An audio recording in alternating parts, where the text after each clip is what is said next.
వాళ్ళు చాలా పర్టికులర్గా ఉంటారంట. అన్ని వాళ్ళ అలవాట్లు, ఆచరణలో చాలా పర్టికులర్గా ఉంటాయంట.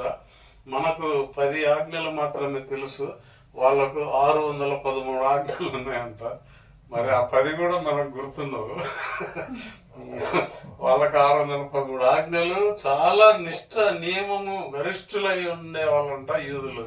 వాళ్ళు ఎక్కడికైనా బయటకు వెళ్ళి ఇంట్లోకి వచ్చేటప్పుడు తప్పకుండా కాళ్ళు కడుక్కొని రావాలంట ఇంట్లోకి. ఒకవేళ కాళ్ళు కడుక్కోవడానికి సమయము లేకనో మనిషి బద్దకిస్తేనో ఆ నీళ్లు చేత తీసుకొని ఒళ్ళంతా చిలకరించుకోవాలంట. కాళ్ళు కడక్కపోతే ఆ నీళ్ళన్నా చిలకరించుకొని ఇంట్లో అడుగు పెట్టాలి, లేకపోతే రాకూడదు.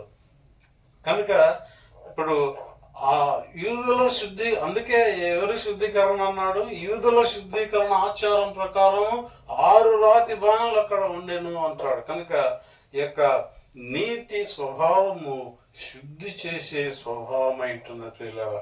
కనుక శుద్ధీకరణ గురించి మనకు విశేషంగా చెప్పనవసరం లేదు. ప్రతి దినము మనము మరి ఏ రీతిగా స్నానం చేసి మన శరీరాన్ని శుద్ధీకరణ చేసుకుంటామో, ఒకవేళ 2 రోజులు ఏదో కారణాల వల్ల నీళ్లు స్నానం చేయకపోతే అసలు సంగతి బయటపడుతుంది. చెమట వాసన, మట్టి వాసన. ఇది మట్టి ఘటం అని పౌలు గారు ముందే చెప్పాడు, మట్టి కుండ. కనుక ఆ శుద్ధీకరణ మనకు, మన శరీరానికి ఎంత అవసరమైంటున్నదో నీళ్లతో, అదే రీతిగా మన యొక్క హృదయాలను శుద్ధి చేసే దేవుని వాక్యము కూడా మనకు అంతే అవసరమై ఉంటున్నది. కనుక మరి యెహెజ్కేలు గ్రంథము 16వ అధ్యాయం 9వ వచనం చూడండి. యెహెజ్కేలు గ్రంథము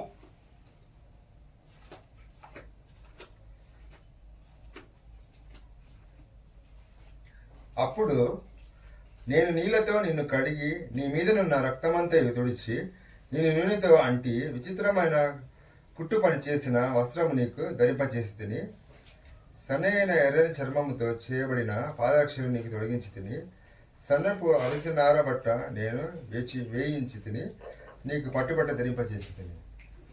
ఇక్కడ మనం చూస్తున్నాం పిల్లరా, దేవుడు ఇశ్రాయేలు మరి యెరూషలేము గురించి, యూదా ప్రజలను గురించి ఈ మాట మాట్లాడుతున్నాడు. ఎందుకంటే ఎప్పుడైతే దేవునికి విరోధంగా వారు చేసినారో, దేవునికి వ్యతిరేకమైన, ఇక్కడ 16 వచనంలో అక్కడ ఉంటారు, యెరూషలేము చేసిన ఏ కృత్యములను, దేవునికి వ్యతిరేకమైన క్రియలను బట్టి దేవుడు ఇక్కడ ఈ మాటలు మాట్లాడుతున్నాడు. ఏంటంటే నువ్వు పుట్టినప్పుడు నిన్నెవరు పట్టించుకోలేదు, రక్తములో పొర్లుచు ఉన్నావు, నిన్నెవరు కూడా మరి నేలను పారవేయబడి చూడటానికి అసహ్యంగా ఉన్నావని వారి యొక్క పాప జీవితాన్ని, దేవునికి వ్యతిరేకమైన జీవితాన్ని దేవుడు ఈ రీతిగా వర్ణిస్తున్నాడు. నువ్వు కింద నేలను పడి ఉన్నావు, రక్తంలో పొర్లుచున్నావు, నిన్నెవరు పట్టించుకోలేదు. అయితే అక్కడ దేవుడు ఏమంటాడంటే, నిన్ను చూచి నీ రక్తంలో పొర్లిన నీవు బ్రతకమని నీతో చెప్పి తిని. మరి అదే రీతిగా మరొకసారి 8వ వచనంలో చూసినప్పుడు చివరిలో నిన్ను పెళ్లి చేసుకొని అనే మాట ఇక్కడ చూస్తూ ఉంటున్నాం. నిన్ను పెళ్లి చేసుకొని అని అంటే దేవుడు ఆయన వరుడు అయి ఉన్నాడు, మరి వధువు ఆయన సంఘం, ఆ విశ్వాసులు అని మనము గ్రహించాలి. నిన్ను పెళ్లి చేసుకొని నీతో నిబంధన చేసుకొనగా నీవు నా దానివైతివి. పాపంలో జీవించి ఉన్న మనలను ప్రేమించి అవేమంటాడంటే, నిన్ను పెళ్లి చేసుకున్నాను నేను అంటే సంఘాన్ని సూచనగా కనపడుతున్నది. తన సొంత పెళ్లి కుమార్తెగా సంఘంగా ఆయన స్వీకరించి, మరి అప్పుడు నీవు నా దానివి అయితివి. ఈ రీతిగా దేవుడు మనల్ని, పాపంలో ఉన్నవారిని ఆయన చేరదీసి పాపం నుంచి మనల్ని శుద్ధీకరణ చేశాడు. ఇప్పుడు అంటున్నాడు, అప్పుడు నేను నీళ్లతో నిన్ను కడిగి నీ మీదున్న రక్తమంతయు తుడిచి నిన్ను నూనెతో అంటి అనే మాట మనం గమనించినప్పుడు, నూనె అభిషేకానికి సూచనగా కనబడుతుంది, నూనె ఆశీర్వాదానికి సూచనగా కనబడుతున్నది. మరి అప్పుడు నీళ్లతో నిన్ను కడిగి నిన్ను తుడిచి నూనెతో అంటి ప్రభువు ప్రియులారా, పాపంలో ఉన్న మనల్ని ఆయన తన రక్తము ద్వారా మనల్ని కడిగి శుద్ధీకరించి ఆయన సొంత పెళ్లి కుమార్తెగా ఆయన సంఘంగా మనల్ని చేసుకున్నాడు. అప్పుడు అంటున్నాడు, నీవు నాదానమైతివి. కనుక ప్రభువు ప్రియులారా, ఇక సంఘం విషయంలో గమనించినప్పుడు సంఘము ఆయన శరీరం అయితే ఆ సంఘానికి శిరస్సు యేసు ప్రభువు అయి ఉంటున్నాడు. కనుక నిన్ను కడిగి నీళ్లతో నిన్ను కడిగి అనే మాట ఇక్కడ మనం చూస్తున్నాం. నీరు శుద్ధీకరణకు ఆయన తన వాక్యం ద్వారా సంఘాన్ని శుద్ధీకరించి తనదానిగా చేసుకున్నాడని మనం గ్రహిస్తున్నాం. మరి అదే రీతిగా ఎఫెసీ పత్రిక 5:27 రెండు వాక్యాలు కలిసి ఉంటాయి అక్కడ. ఎఫెసీ పత్రిక 5వ అధ్యాయము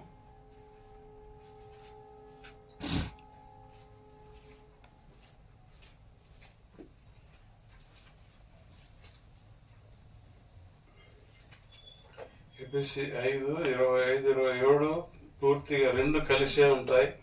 పురుషులారా, మీరు మీ భార్యలను ప్రేమించండి, అటువలే క్రీస్తు కూడా సంఘమును ప్రేమించి భార్యలను ప్రేమించి ఆయన భార్య అయిన సంఘాన్ని ఆయన కూడా ఏ రీతిగా భార్య భర్తల ప్రేమ ఉంటుందో అదే రీతిగా క్రీస్తు కూడా సంఘాన్ని ప్రేమించి ఆయన భార్య అయిన సంఘాన్ని ప్రేమించి కలంకమైన ముడత అయిన అట్టిది మరి ఏదైనా లేక పరిశుద్ధమైనది గాను నిర్దోషమైనది గాను మహిమల సంఘంగా ఆయన తన ఎదుట దాన్ని నిలవబెట్టుకుని వాక్యముతో ఉదక స్నానము చేత దానిని పవిత్రపరచి. వాక్యముతో ఉదకం అంటే నీళ్లు. 2-3 రెఫరెన్స్లు కూడా ఆ మాట ఉన్నది, మనకు సమయం లేదు. ఆయన ఏం చేశాడంటే, మరి ఆయన ముడత మచ్చ నిర్దోషంగా ఉంచటానికి ఆయన మహిమల సంఘంగా మనల్ని చేయటానికి ఏం చేశాడంటే వాక్యముతో ఉదక స్నానం చేత దాన్ని పవిత్రపరచి. ఉదకము అంటే నీళ్లతో దాన్ని స్నానము చేసి సంఘానికి దాన్ని పవిత్రపరచి పరిశుద్ధపరచుటకై దాని కొరకు అనగా సంఘం కొరకు తన్ను తాను అప్పగించుకునేను. పిల్లరా, మరి పాపలమైన మనందరినీ ఆయన ఎంతగానో ప్రేమించాడు. తన రక్తము చేత మనల్ని కడిగి శుద్ధీకరించి తన వధువుగా తన సంఘముగా మనల్ని ఏర్పాటు చేసుకున్నాడు. అందుకు ఆయన ఏం చేశాడంటే వాక్యముతో ఉదక స్నానం, నీళ్లతో స్నానం చేసిన రీతిగా వాక్యముతో ఉదక స్నానం. ఉదకం అంటే నీళ్లు కనుక ఆ వాక్యం చేత మనం శుద్ధీకరించినాడని మరి ఇక్కడ రాయబడిన. అదే రీతిగా చదవద్దులండి, తర్వాత చూసుకుని హెబ్రీ పత్రిక 10:22లో కూడా ఉదకముతో స్నానం చేసే మాట అక్కడ కూడా మనకు కనిపిస్తుంది. కనుక ప్రభునందు ప్రియులారా, రెండవది నీటికున్న ఈ యొక్క గుణము నేచర్ ఏమిటంటే అది శుద్ధి చేసేదిగా ఉంటున్నది. ఇక మూడవ విషయానికి మనం వస్తే నీళ్లకున్న మూడవ స్వభావం ఏమిటంటే అది ఫలింపజేసే గుణము కలిగినది నీరు. ఏ రీతిగా ఒకవేళ మనము మంచి నేలలో మరి మంచి బాగా ఎరువేసి మంచి విత్తనాన్ని దాన్ని విత్తినప్పటికి కూడా అది మొలవదు. ఎందుకంటే నీళ్లు లేకపోతే అది మొలిచే అవకాశము లేదని మనందరికీ తెలుసును. కనుక మూడవ నేచరు ఈ నీళ్లకున్న మూడవ స్వభావం ఏంటంటే నీరు ఫలింప చేసేదిగా ఉన్నది. మనం ఏదైనా ఒక విత్తనం నాటితే మరి బాగా నాటి నేల మంచిది అయినా బాగా ఎరువేసినా నీళ్లు పోయకుండా ఉంటే అది మొలుస్తుందా? మొలవదు, మొలిచే అవకాశమే లేదు. కనుక నీళ్లకున్న గుణము అది ఫలింపజేసే గుణమైనది. మనందరికీ తెలిసిన వాక్య భాగము మొదటి 2 వచనాలు చదువుదాం. మొదటి కీర్తన 2 వచనాలు 2వ వచనం చదువుదాం. యెహోవా ధర్మశాస్త్రమునందు ఆనందించుచు దివారాత్రం దాన్ని ధ్యానించువాడు ధన్యుడు. అతడు నీటి కాలువల ఎవరను నాటబడినదై ఆకువాడక తన కాలమందు ఫలమిచ్చు చెట్టు వలె ఉండును. ఆకువాడక తన కాలమందు. చిన్నప్పుడు సండే స్కూల్లో మెమరీ వర్డ్స్ నేర్చుకొని రాను అంటే అందరు చెప్పేది ఇదే. మొదటి కీర్తన ఇది చిన్నగా ఉంది, అన్ని 6 వచనాలు, అన్ని చిన్న చిన్నయే, అందరు చెప్పేది ఇదే. కనుక మరి యెహోవా ధర్మశాస్త్రము ఆనందించు దివారాత్రము ధ్యానించువాడే ధన్యుడు. ఏ రీతిగా నీరు ఒక మొక్కను లేకపోతే చెట్టును ఫలింపచేసే గుణం ఉన్నదో, అదే రీతిగా ధర్మశాస్త్రం అనగా దేవుని వాక్యము మనల్ని ఫలింపజేసేదిగా ఉంటున్నది. మన యొక్క విశ్వాస జీవితంలో మరి మనము దినదినము మనం ఫలించే అనుభవాన్ని కలిగి ఉండాలంటే ఏ రీతిగా చెట్టుకు లేక మొక్కకు నీరు అవసరమో అనుదినము మనము దేవుని వాక్యము మనకు అవసరం. ప్రతిదినము వాక్యం ధ్యానించాలి, ప్రతిదినము ప్రార్థన చేయాలి. మరి అప్పుడే మనం విశ్వాస జీవితంలో అభివృద్ధి పొందగలం, విశ్వాస జీవితంలో ఫలించగలము. నీతికున్న 3వ గుణము అది ఫలింపజేసే గుణముగా చూస్తున్నాం. అతడు తన కాలమందు ఫలమిచ్చు చెట్టు వలె ఉండును. ఏ సమయంలో అది ఫలం ఇవ్వాలనో దేవుడు దానికి ఏర్పాటు చేసిండ. ప్రతి చెట్టు, అనేకమైన చెట్లు ఉన్నాయి, అన్ని చెట్లు ఒకసారి కాయలు కాయవు, అన్ని చెట్లు ఒకసారి పువ్వులు పూయవు. దాని ఒక్కొక్క చెట్టుకు ఒక్కొక్క సమయము దేవుడు నిర్ధారించాడు, దేవుడు ఏర్పాటు చేశాడు. అదే రీతిగా దేవుని వాక్యాన్ని ఎవరైతే ధ్యానం చేస్తారో, ఒక నీళ్లు ఏ విధంగా ఒక చెట్టును ఫలింపజేస్తుందో, విశ్వాస జీవితము దినదినము అభివృద్ధి పొందాలంటే, విశ్వాసంలో మనము ఎదగాలంటే దేవుని వాక్యము మనకు అంత అవసరమైంటున్నది. కనుక ఏ సమయంలో దేవుడు మనల్ని ఏర్పాటు చేస్తాడో ఆ సమయంలో మనము తప్పకుండా ఫలించే వారిగా ఉంటాం. కనుక నీటి కాలువలో ఎవరు నాటబడినదై, ఎందుకు ఈ మాట అన్నాడంటే, మరి ఆ నీటి కాలువ దగ్గర ఎప్పుడు ఆ చెట్టుకు మొక్కకు కావలసిన నీరు 365 రోజులు దానికి కావలసిన నీరు అందుతుంది. కనుకనే అది పచ్చని చెట్టులాగా వాడకుండా ఉండే చెట్టులాగా అది ఉంటుంది. కనుక నీటి కాలువలో యోరబడిన నాటినదై ఆకు వాడక తన కాలముందు ఫలం చెట్టు వలె ఉంటారు. విశ్వాస జీవితం కూడా దినదిన అభివృద్ధి పొందాలంటే వాక్యం అనే నీరు మనకు చాలా అవసరమైంటుంది. అదే ఇర్మియా గ్రంథము 10వ అధ్యాయం 7-8 కూడా చూడండి. ఇర్మియా గ్రంథము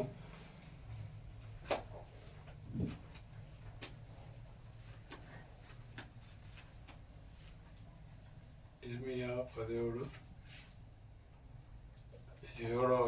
యెహోవాను నమ్ముకున్నవాడు ధన్యుడు, యెహోవానికి ఆశ్రయముగా ఉండును. వాడు జలముల యొద్ద నాటబడిన చెట్టు వలె ఉండును. అది కాలువల ఎవరను దాని వేళ్లు తన్నును. వెట్ట కలిగినను దానికి భయపడదు. దాని ఆకు పచ్చగా ఉండును. వర్షమేని సంవత్సరమున చింత నొందదు, కాపు మానదు. చాలా ప్రాముఖ్యమైన విషయాలు దేవుడు ఇక్కడ తెలియజేస్తూ ఉంటున్నాడు. యెహోవాను నమ్ముకున్నవాడు, ఆయన ఎందుకు విశ్వాసం ఉంచినవాడు ఏ రీతిగా ఉంటాడంటే, జలముల యొద్ద నాటబడిన చెట్టు. ఇప్పుడే మనం చదువుకున్న రీతిగా నీటి కాలువల ఎవరైనా నాటబడినది ఏ రీతిగా ఉంటుందో, దాని వేళ్ళు తన్నును. అంటే చెట్టుకు ఆధారము వేళ్లను బట్టి అది స్థిరంగా నిలబడుతుంది. వెట్ట కలిగినను అంటే మరి సూర్యుని వేడి దానికి తగిలిన కూడా అది నీళ్లు, దానికి వేర్ల దగ్గర నీళ్ళ సప్లై ఉంటుంది కాబట్టి ఆ వేడికి ఎంత వేడైనా ఎంత వేడున్నప్పటికి కూడా అది భయపడదు. దాని ఆకు పచ్చగా ఉంది. ఎండాకాలం కూడా కొన్ని చెట్లను మనం చూస్తున్నప్పుడు విపరీతంగా కొన్ని మొత్తానికి అన్ని ఎండిపోతాయి ఆకులు లేకుండా. అయితే కొన్ని చెట్లు మాత్రం ఎప్పుడు పచ్చగానే కనపడుతుంటాయి. కనుక మరి వెట్ట కలిగినను భయపడదు, దాని ఆకు పచ్చగా నుండి. వర్షము లేని సంవత్సరమున చింత నొందదు, కాపు మానదు. కనుక దేవుని నమ్మిన బిడ్డలు, విశ్వాసుల యొక్క జీవితము దేవుని వాక్యాన్ని దివారాత్రము ధ్యానించిన వారి జీవితము, వాక్యానుసారంగా నడుచుకునే వారి జీవితము ఒక చెట్టుకు పోల్చి, దాని ఫలానికి పోల్చి, ఒకవేళ వర్షం లేకపోయినా కూడా అది కాపు కాస్తుంది. అది ఎండ కలిగిన వెట్ట కలిగిన భయపడదు అని ప్రభునందు పిల్లలు, దేవుని వాక్యము చేత పోషింపబడిన వారు ఎటువంటి సందర్భంలోనైనా, ఎటువంటి పరిస్థితుల్లో వచ్చినప్పటికి కూడా భయపడవు. అందుకనే మరి కొంతమంది సేవకులు చెప్పేది ఏంటంటే, బైబిల్లో ఆ సంవత్సరానికి 360 రోజులు 65 రోజులు ఉన్నట్టు బైబిల్లో కూడా భయపడకము అని 365 సార్లు ఉంది అంటారు. నేను ఎప్పుడు లెక్క వేయలేదు, సేవకులు చెప్పే మాట. ఎందుకంటే ఆ లెక్కను బట్టి దినదినము కూడా దేవుడు మనల్ని హెచ్చరిస్తున్నాడు, భయపడకము, నేను నీకు తోడై ఉన్నాను. కనుక ప్రభునందు ప్రియులారా, అయితే ఇన్ని వాక్యాలు తెలిసినా, ఇన్ని ఆదరణకరమైన వాక్యాలు ఉన్నా కూడా మన కొన్ని సందర్భాల్లో మన జీవితాల్లో ఒక చిన్న బాధ కలిగిన, ఒక చిన్న అనారోగ్యం వచ్చినా వెంటనే బాధపడతాం, వెంటనే కృంగిపోతాం. మానవ సహజం. అయితే ఒకసారి యోగ భక్తుని మనం జ్ఞాపకం చేసుకున్నట్లయితే అందరూ చనిపోయారు. వారి సంతానం అంతా 7 కొడుకులు 3 కుమార్తెలు చనిపోయారయ్యా అని చెప్పినప్పటికి కూడా ఆయన ఏమన్నాడు? ఒకే మాట, యెహోవా ఇచ్చెను, యెహోవా తీసుకుని పోయాను, యెహోవా నామమునకే స్తుతి కలుగునుగా. ఇటువంటి విశ్వాసాన్ని మనం కలిగి ఉండాలి. ఆ స్టేజ్కి మనం రాలేము. చాలా అదే రీతిగా షడ్రక్ మేషక్ అబేద్నెగో కూడా ఉన్నారు. వాళ్ళు రాజునే పేరు పెట్టి పిలిచారు, నెబుకద్నెజరు అంటారు. ఇప్పుడు సపోజ్ మనం మోడీ ఎదురుగా పోయి మిస్టర్ మోడీ అంటే ఎవరుకుంటుందా? ముందు పట్టుకొని నిన్ను లోపలేరా, ఈ ప్రైమ్ మినిస్టర్ ని పేరు పెట్టి పిలుస్తాడా అంటారా అన్నారా? పక్కన ఉన్న వాళ్ళు కూడా నీ దోస్త్ అనుకున్నావు అట్ట పిలుస్తున్నావు, ప్రైమ్ మినిస్టర్ కదా అట్ట పిలుచొచ్చునా అని వీళ్ళు కూడా అంటారు. అయితే వీళ్ళు దేవుని బిడ్డలు, విశ్వాసులు, వాళ్ళు ఏమంటారు? ఒక రాజుని నెబుకద్నెజరు అని పేరు పెట్టి పిలిచి ఒక మాట అన్నారు, మా దేవుడు ఈ అగ్నిగుండంలో నుంచి మమ్మల్ని తప్పించగల సమర్థుడు. ఒకవేళ తప్పించకపోయినను నీ ప్రతిమకు మాత్రం మేము నమస్కరించాం. ఇదండి విశ్వాసం అంటే. కనుక మనకు కష్టాలు, బాధలు మానవ సహజమే. మన జీవితాల్లో అన్ని ఉన్నా కూడా ఏదో ఒక బాధ, ఏదో ఒక అనారోగ్యం, ఇటువంటివన్నీ ఎదురవుతూ ఉంటున్నాయి. అయితే మనం కుంగిపోకుండా ఈ యొక్క భక్తులను దేవుడు ఎందుకు పరిశుద్ధ గ్రంథంలో వాళ్ళని పెట్టాడంటే వాళ్ళని చూసి మనం ధైర్యము తెచ్చుకోవడానికి, వాళ్ళని చూసి దేవుని యందు విశ్వాసం నుంచి తొలగిపోకుండా ఉండటం కోసం. వారు ఆ అగ్నిలో వీళ్ళను పట్టుకొని వేసిన వాళ్ళు చచ్చిపోయినా వీళ్ళు మాత్రం ఎంత గొప్ప విశ్వాసము. మనం ఆ స్టేజ్కి మనం రాలేము. అయితే ప్రభు ఏమన్నాడంటే ఆవగింజంత విశ్వాసం ఉంటే చాలా, ఆవగింజంత. అయితే దినదినము ఒక చిన్న గింజ, ఒక రాగుల గింజ ఉన్నట్టే ఉంటది. ఆ చిన్న గింజ ఎంత పెద్ద వృక్షం అవుతుందో ఆకాశ పక్షులు కూడా దాని మీద వచ్చి ఆశ్రయం పొందుతాయి. అదే రీతిగా మన విశ్వాసం అంత చిన్నదైనప్పటికీ కూడా అది దినదినం అభివృద్ధి, విశ్వాసంలో అభివృద్ధి చెందాలి. కనుక ప్రభునందు ప్రియులారా, మరి దేవుని యొక్క వాక్యం, నన్ను నమ్ముకున్న వాళ్ళు జలముల యుద్ధ నాటబడిన వారై ఉంటారని దేవుడే తన పరిశుద్ధ గ్రంథంలో మనకు సెలవిస్తున్నాడు. అటువంటి విశ్వాసాన్ని కలిగి ఉండటం మనం నేర్చుకోవాలి. ఫలించే అనుభవం నీళ్లకు. మరి చివరిది ఒక మాట చూసి ముగించుకుందాం. యోహాను సువార్త 4:15 చూడండి. యోహాను సువార్త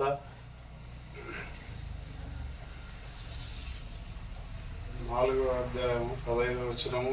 యోహాను సువార్త 4 అనగానే మనకు ఒక్కొక్క అధ్యాయం పేరు చెప్పగానే ఒక్కొక్క విషయం గుర్తు రావాలా. 4వ అధ్యాయం అనగానే ఎవరు గుర్తు రావాలా? సమరయ స్త్రీ రావాలా. యోహాను సువార్త 10 అనగానే గొర్రెల కాపరి గుర్తు రావాలా. యోహాను సువార్త 15 అనగానే ద్రాక్షవల్ల. Very good. చాలా